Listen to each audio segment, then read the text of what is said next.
Jeste li znali da postoji biljka čiji se miris osjeti gotovo odmah čim je lagano protrljate među prstima?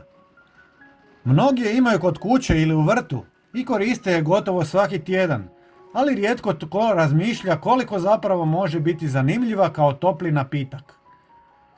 Upravo zato danas u šalicu dodajem nekoliko svježih grančica ružmarina i lagano ih trgam kako bi pustile svoju aromu. Ružmarin se već dugo koristi u raznim domaćim pripravcima, a mnogi ga posebno cijene zbog njegovog osvježavajućeg djelovanja.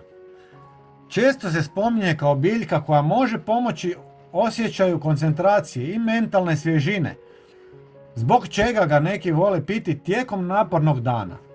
Osim toga, mnogi ga koriste i nakon obroka, jer topao napitak od ružmarina može pomoći osjećaju lakše probave i ugode u želucu. Nakon toga ružmarin prelijem vrućom vodom. Čim odstoji nekoliko trenutaka, voda poprimi njegov vrlo intenzivan miris. Tada dodajem malo cimeta.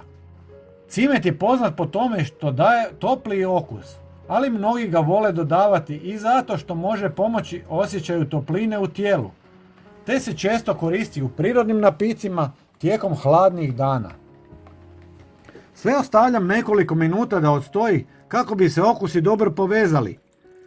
Kombinacija ružmarina i cimeta daje vrlo aromičan i ugodan napitak, koji mnogi vole piti ujutro ili na večer, kada žele nešto jednostavno i prirodno.